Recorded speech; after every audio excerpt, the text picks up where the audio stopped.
Good afternoon, everybody. Thank you for stopping by. I feel so much better. Thank you so much for your well wishes and your prayers. I know I don't sound better, but I am better. I'm fever free for the last 18 hours, and I'm COVID free, negative. So I'll be heading up to see Lindsay tomorrow, and I'll be there for a week. But I had my delivery made. I have been scrolling through Etsy for quite a while trying to find some poetry books because I just love poetry and I love old books. So, oh, I guess that's okay. So I came upon this lot of poetry books from the 1800s. They started somewhere around 1813, or I think that's 1908, but 1912. Some of them are like they're so fragile and so beautiful. I mean, the covers, everything are gorgeous. And they're small, just like I like them. But anyway, I just wanted to kind of show you what I got. I happened upon this grouping, and it was, there was, let's see, I think like 8 minutes or something left to the bid. And so I bid $7 and I won 11 poetry books from the 1800s through the early 1900s, and they're gorgeous. And I am so excited and so happy. They're in very, very good shape. This one has a satin cover, and it's Wordsworth. And this one says Harriet Butler, something Kentucky, Christmas 1912. But the book itself was, it's Poems of Wordsworth, chosen and edited by Matthew Arnold. But I saw somewhere that it was like 18-something, 1899 maybe, or 1898. But she gifted the book in 1912. So, and it's got this peach-colored satin cover, which will make a gorgeous cover for a small journal. And I like my prayer journals to be small, so I'm really excited about that one. I couldn't believe it when I opened it. I've cleaned them all. Some of them were quite dirty. I was going to actually save my dirty cloths, but I thought it would be too gross. So then I have Mrs. Browning's poems, and this is a leather cover. It's in bad shape, but I think I'll be able to salvage it with some lace because I love the cover. And this one has a lot of fun, great pages, plain pages in it. And this one is, let's see, it has a lot of illustrations too, which are kind of fun. The paper is it's like onion skin.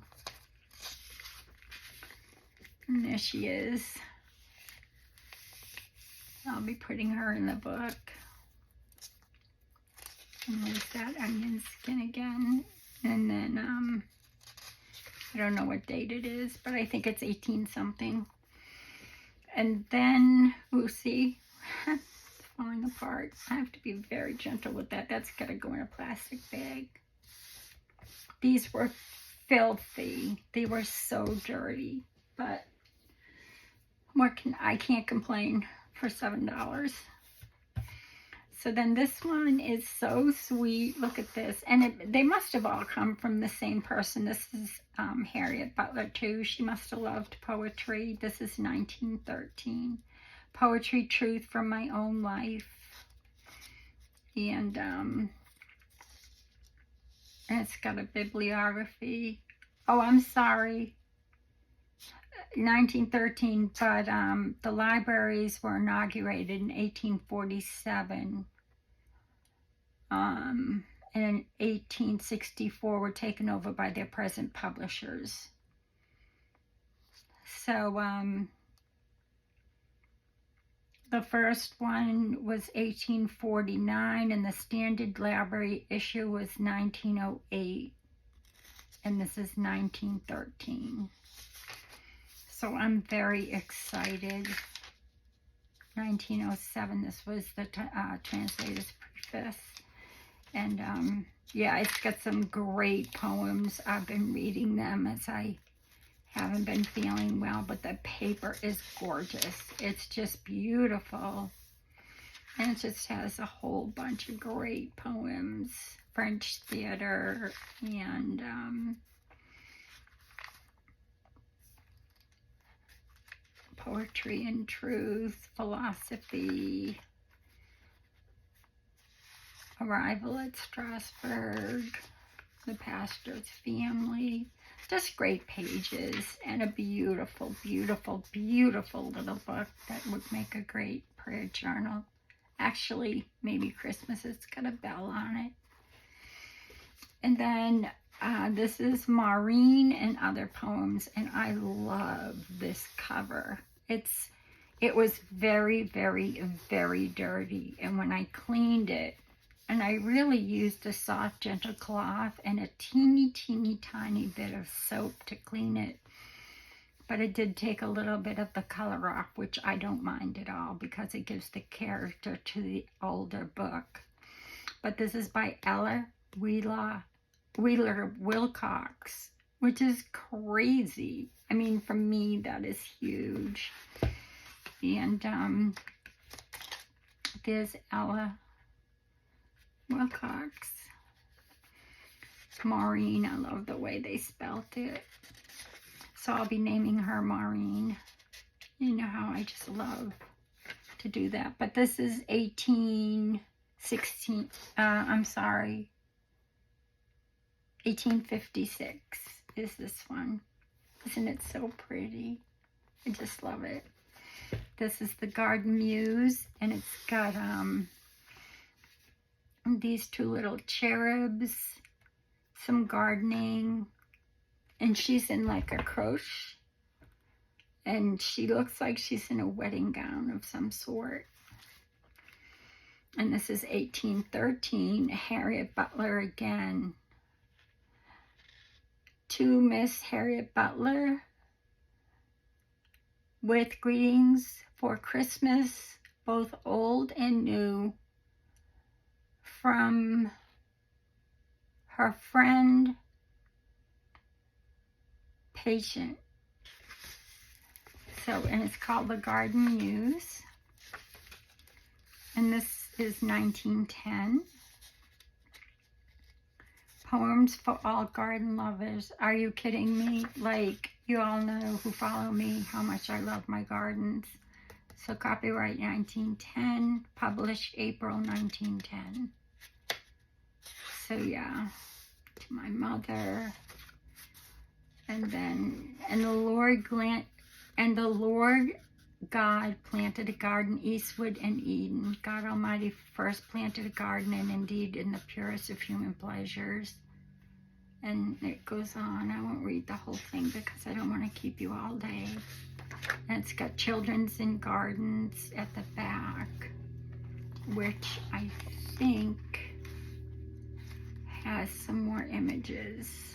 I know one of them does have a lot of images. Garden lyrics, Girls and Roses. Anyway, the poems are great and will make fantastic journal cards.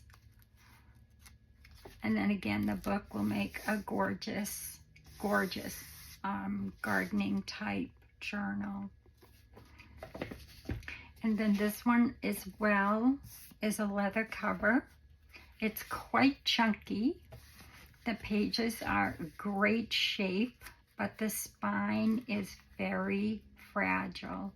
So we'll have to fix that, maybe, or maybe not. This is 1904, and it's English Poems, Spenser to Tennyson. It's a book of English poems. So it's just, I don't know, for me, I'm just in love. I don't know if any of you like poetry, but it's just, I love to write it. I love to read it. It's just beautiful. So anyway, that's that one. And like I said, that one's quite chunky. This one has 742 pages before you get to the index, and it's leather. This one, I was like, oh, I can glue that, so I have to be very, very gentle because I can glue that down, because that's a gorgeous cover. Until I opened it and realized, oh my word, it's the jacket. The book is in excellent condition. So I'm real happy about that. And this one is Kentucky Mountain Rhymes for anybody that lives near Kentucky, and it's 1922. To Maidstone and Lucy Furman. 30 of these poems were first published in the Outlook. They are something: The Crippled Woman, The Old Christmas Eve, The Car Creek, A Mountain Seaman, The Mail Boy, A Good Horn, The Widow Man, Hospitality, The Sunbonnet, and Under the Sycamore Tree, sorry. So yeah, lots of fun poems. So yeah, there's that one, and I'm so excited because that's the jacket, and I'll use the jacket for bookmarks or something. But how fun was that? That was a very big surprise.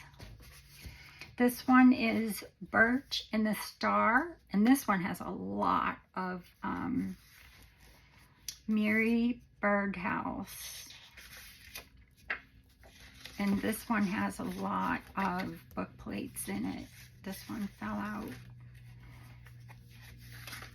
And then it's got some writing here, but there's no more writing in the book, and this is 1900. So this one I just love. I love the writing. I love everything about this book. But it does have a lot of book plates.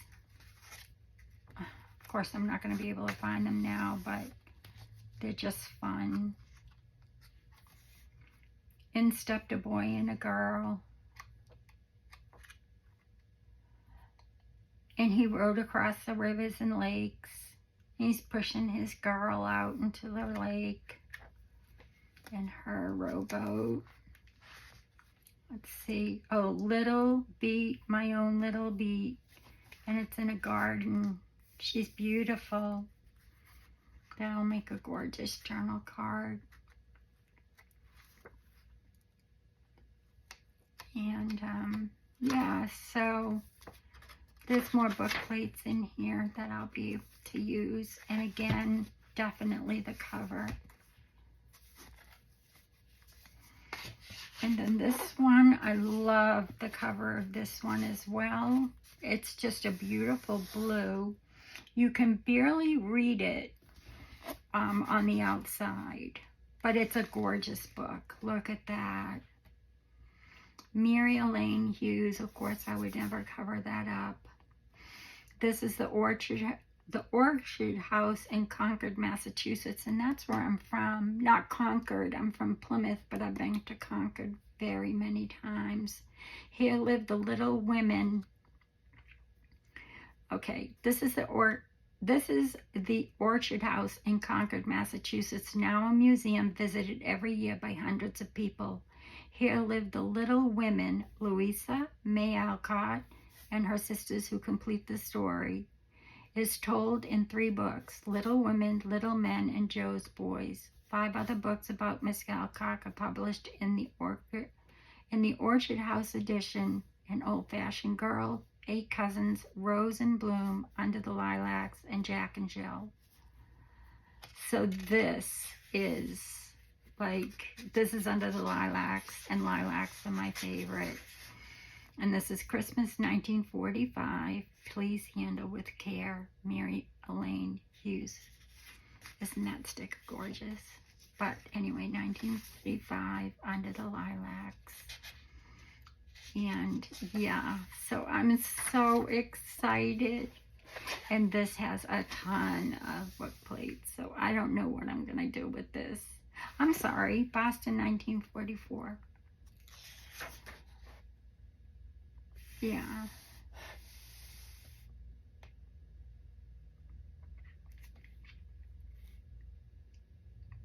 Copyright 1877, 1878 by Louise Alcott. Copyright 1905 to 1919. Copyright 1928.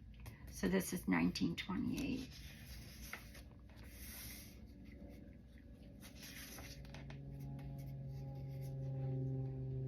So yeah, it's just crazy that I own this book. It's just amazing. I'm just very excited to have it. So, good times. So, I'd like to find the others, but who knows? Look at that. So pretty. Looks like they're at a circus, maybe.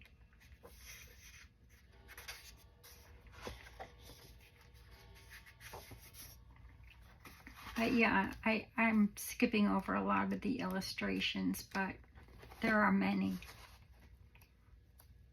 And what's kind of funny to me is that they're in color, which is fabulous. And look at that. So I can't wait until my husband sees this. He's going to be like, you are not cutting that out. He's probably right. I probably won't. And this is Old Christmas by William Aspen Bradley and Harriet Butler again. Oh, look, there's a little poem in here. It says, it was out of the American magazine, The Spirit of Youth and City Streets. God gave this woman grace to see life's most perplexing mysteries, the beauty that forever springs in common, unregarded things, and made her quick to understand the soul imperious demand, through ways obscure of sin and crime where lilies fester in the slime. She knows the stir of youth is sweet in children of the city street, that sets the tender feet to dance and seek the regions of romance. What thou the way their fancies range are oft times perilous and strange. 'Tis life itself that sets the snare, whose bait is more than blood can bear. With love and longing to be free, she does not blame their erasing. I can't read it. But they who make the need for play a lure to lead hearts astray. And she put a little pencil mark. 'Tis they she visits with her scorn, with pity too her heart is torn. For men uprooted from their soil, for women sunk in soulless toil. And well she knows to lift each yard with spell of some remembered art, that springs from spindle from the loom, so on the monstrous grime and gloom of our great cities she has shed a light of healing, and has fed lives hungrier for love than bread. Another age would call a saint this woman who grows never faint, and bearing burdens for her kind. O brooding heart, O boundless mind, that reading deep divine God's plan of perfect love, obscured by man. William Aspen Bradley, which is, this book is by. Yes, it came out of a newspaper. That's very cool. So yeah, that's Old Christmas. So I'll have to save this for Christmas time. 1917. This one is has a little bit of water stain, but there's no mold or mildew or any poor smell or anything. It smells absolutely wonderful. So yeah, this is that one. And this one I thought was really fun. I haven't really cleaned it up very well, but it's called Streamlined Thoughts, and it pulls out this way. So I could put some acetate or something under that. But I just thought that was really cool. And I doubt very much this is a very old book, although this is leather. Yeah, it's leather. Streamlined Thoughts, London and Glasgow. 1935. It's a Collins greeting book.